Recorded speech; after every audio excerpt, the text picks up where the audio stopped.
The issues kind of started from pretty much day one. It's the government's multi-billion-dollar transport project that's been plagued with safety issues. Several workers have been taken to hospital suffering heat stress. The construction company CPB has ignored demands to implement a policy managing heat stress for workers on site.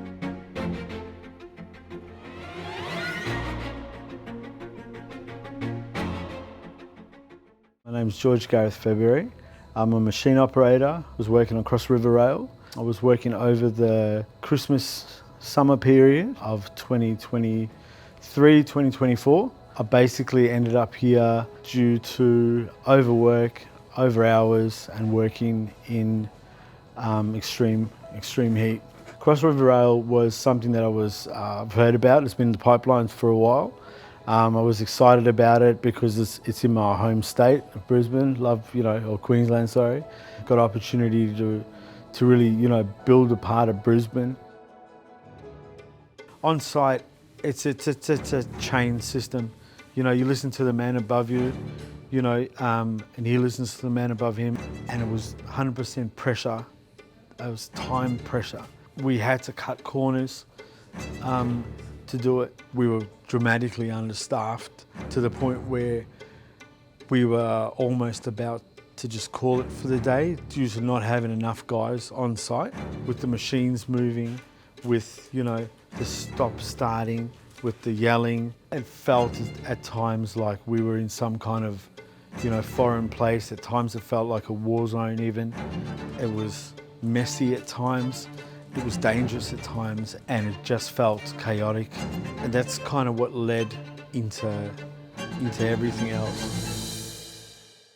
The summer of 23-24 was one of the hottest on records. We had 2 or 3 days of extreme heat issued by the BOM. My name's Liam Crowe, solid plasterer by trade, and I was a CFMEU delegate on Cross River Rail. What you have to remember is working on the rail, you're working on ballast, which is reflective heat. So it's not a true representation of the heat that the boys feel on the ground. The delegates requested the CFMEU heat policy. We presented the safety committee team with the CFMEU heat policy on paper, and then that was to go up to upper management for a decision. And it was continually knocked back week after week. CPB never managed the risk of heat on site, and that's the reason why workers were dropping. On this project, the heat felt like, it felt like nothing I've ever felt before. I've never been out in the heat for that long with no proper break, with no proper fluid, or hydration stations we call them. Days very close to each other where there was crane operation, or there was dump trucks, or there was something, excavation, there was holes, there was something being done where we couldn't get to these water stations.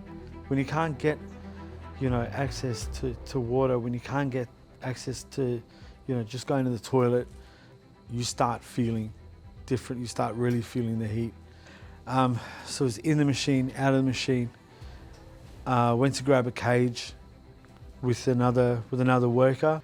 As we moved it, it felt like when you pull a muscle, it felt like just a strain and pop. It felt like I was, to the best of my knowledge, it felt like I was having some kind of heart attack. Straight after that, I was struggling to breathe. I knew something wasn't right. I just didn't know what it was. I know now I was dehydrating, and I was dehydrating fast. From the dehydration, I tore my valve in my heart. My mitral valve had collapsed, and that's what they found, and that was it as far as work goes. I received a text from George Gareth advising me that he was up in hospital and he had just received 5 litres of fluid via IV because of his heat-related injury. And I've never had any issues in the past with my heart. I've been stress tested for jobs before, I've been, done a medical for every job, including this one before. Been waiting since February of this year, it's now December. The procedure itself was planned to be a full valve replacement, which means they take one of my valves out, they replace it with a carbon fibre one. So every 8 years, I'll need to be cut open. My sternum plate pulled apart. That valve will then need to be replaced every 8 years. I have to put my body through the same shock every 8 years.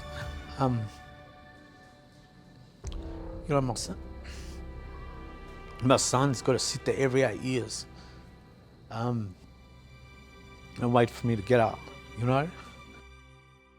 I think the most disappointing thing about after this incident happened, my boss, my supervisors, the guys that, I really thought that I was, working for, kind of weren't there after this happened. I reached out to Liam as a friend, more so as a someone from the union. He was a worker who was let down by CPB on the Cross River Rail project. There's a code of practice, there's regulations, there's the Act, there's all these things that we have in place that need to be followed, which prevent workers from suffering injury or death. And I gave him my word that we'll look after him and we'll do our best, and we have. I don't want this to happen to someone else. I realised that this isn't just my story. I reached out to a career male journalist as well to tell my story. Unfortunately, it wasn't published, and I was quite disappointed because I really felt like, it could do some help and save some lives. I didn't want to have this. I didn't want this, but I have it, and I just want, somebody to listen